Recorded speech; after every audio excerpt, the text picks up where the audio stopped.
tayo umabot sa ganito? Si Mayor po kaya kamusta doon sa loob?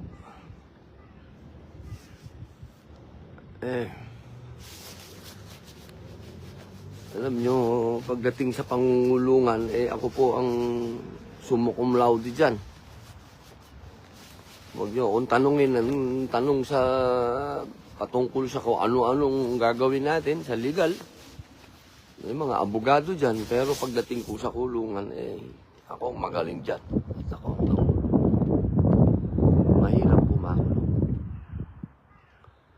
Sinasabi po ng lahat dito, pag kinakausap yung mga opisyal po dito, nagpa-flashback sa akin yung aking pong pangungulungan sa loob. Sapagkat yung po bang trato, yung trato ng gwardiya, trato ng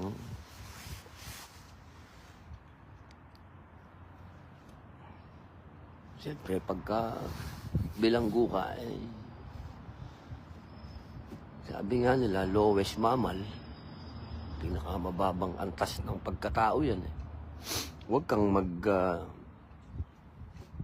antay ng siguro talagang tamang paggalang.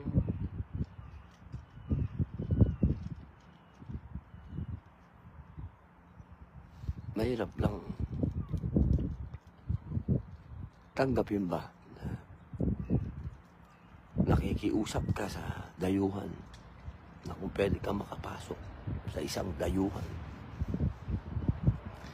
Mabigat yun.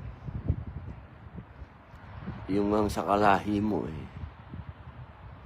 naranasan niya ng mga kamag-anak ko, nanay ko, dati kong asawa, mga anak na talagang dadaan ka talaga sa gwardiya. Pakiusap, ID, lahat. Kapkapan, lahat.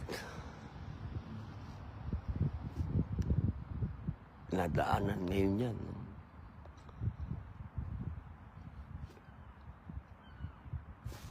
Namin. Lalong-lalo na yung pamilya ng ating mayor, ating dating pangulo, yung ating tatay.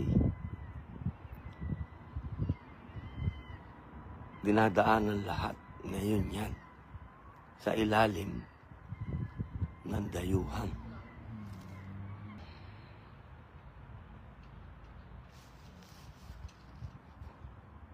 Bakit tayo umabot sa ganito?